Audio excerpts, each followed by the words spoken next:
So you're welcome to the sports segment here on the AM show with me, Benedict. It's always a pleasure joining you on this platform, and thanks so much for making us number one every morning. We'll go into the stories and we can confirm Coach Konadu has been sacked as assistant 2 of the Black Stars team. Now, this confirmation comes following recent reports which suggested Coach Kwesi Appiah had asked his third in command to vacate his post. I have more in the following reports. The decision was communicated to Konadu after a meeting with the members of the Ghana Football Association Normalization Committee. He met Dr. Kofi Amoah, chairman of the committee, his vice Lucy Quest, now Odofole Norte, and new member Samuel Osekofo at the GFA Secretariat yesterday. According to our checks, Konadu was not enthused about the decision and left the federation fuming.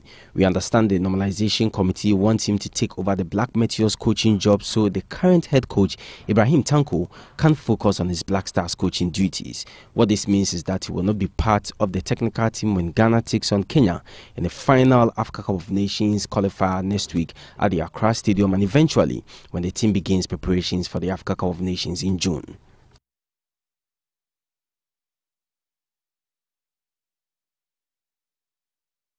Well, away from Konadu, another major exit that occurred yesterday was the American Mark Noonan, who resigned as Heart of Folk managing director. Now, Noonan refused to return from his native country just 1 week after the club said he was attending to some pressing family issues. There is more in the following report. The football marketing expert, who was on the verge of restructuring the club into a global football brand, refused to return to the country after a reported falling out with the club owner. Hart promptly announced the appointment of Mr. Frederick Moore as new managing director of the club. According to a statement from the club, Noonan exited the team on personal reasons coupled with lack of competitive football in the country, which left him frustrated. The board also wishes to inform the public, especially the club's followers, that it has decided to appoint Frederick Moore as Mark's replacement. Frederick Moore joins Hart from AGS Consulting, where he helped set up various business market platforms to support the retail industry and provided business advice to startups.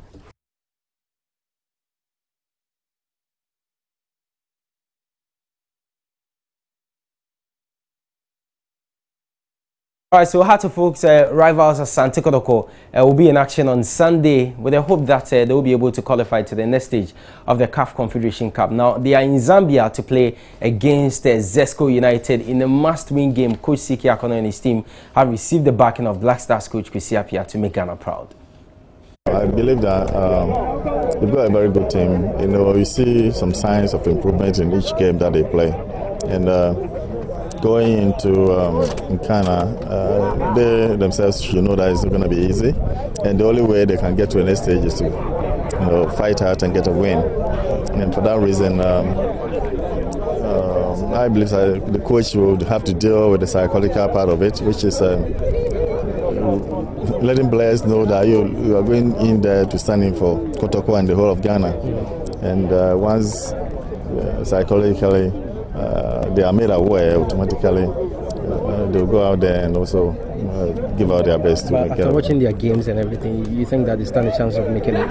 No, I believe that they did beat Zesco here, and I believe that they played well. So after, normally if you don't have any information on the team, it's really sometimes difficult. But in this situation, they played with them before, they know their weak points, their strongholds, and how they can find means to penetrate their defense to get a goal. So I believe that they'll go out there and do the best for them. Well, still on Kumasi Asante Kotoko, and it is the wish of Ghana League Clubs Association Chairman Kojo Fiano for the team to get a positive result in Ndola on Sunday. Dream is not over. If you go into history, Kotoko won the first African club in faraway Kinshasa against all odds. I think that they can conjure exercise that goes and make sure that they qualify. Luckily for them, they are going to play a club that has nothing to lose. They are not motivated. If Kotoko can take advantage of that situation, why not? They can still qualify.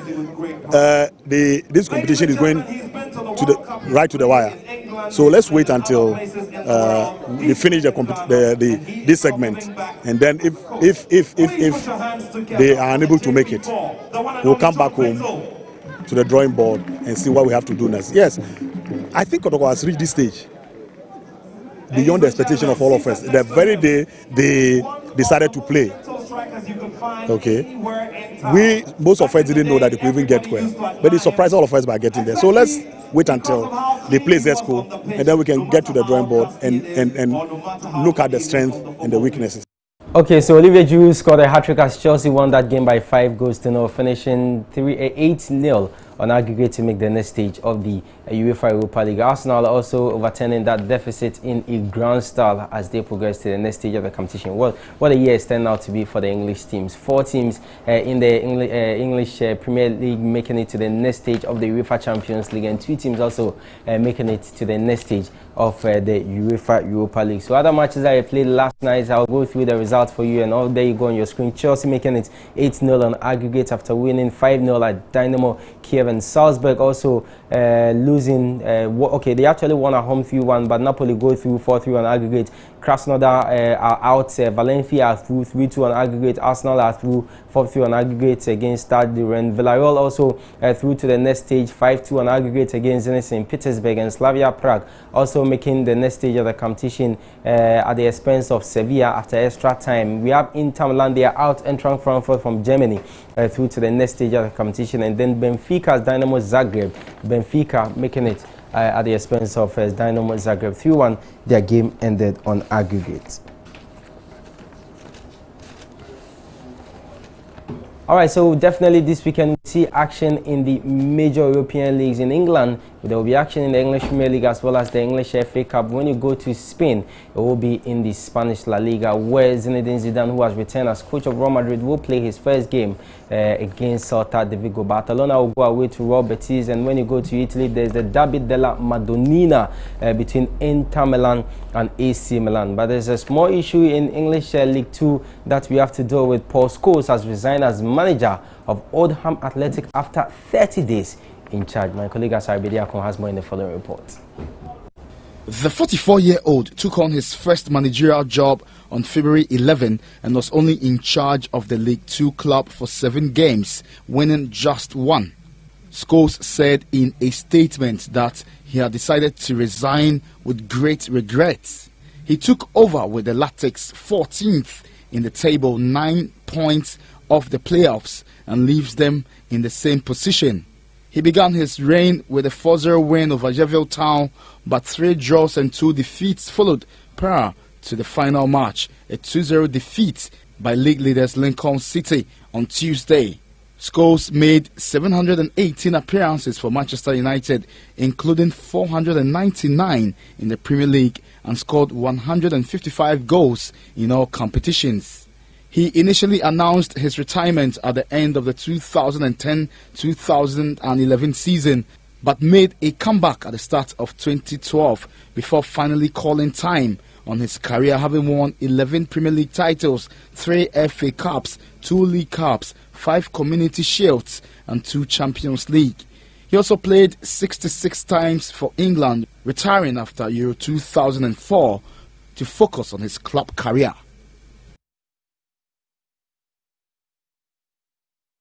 So that was Asari Bediako's report on the man Paul Scholes, who has just resigned as manager of Oldham after 30 days in charge of the club. So I mentioned that there will be action in the English FA Cup as well as the English Premier League. I'll take you through what to expect this weekend. And Bournemouth will play Newcastle United. So these are matches to savor in the English Premier League. Bournemouth, Newcastle United at the Vitality Stadium. Also will have Burnley. They will take on Leicester City, and West Ham United will be at the London Stadium to play against Huddersfield. Those are matches to be played in the English Premier League on Saturday. And then on same Saturday, that's tomorrow, we'll have matches in the English FA Cup. These are quarter-final games. Watford will be at home to play against Crystal Palace, and then we'll have Swansea City will play host to Manchester City, who are hoping to win a domestic treble this season. And then we'll have Wolverhampton Wanderers. They will be at the Molineux Stadium to play against the League Associates Manchester United. And on Sunday,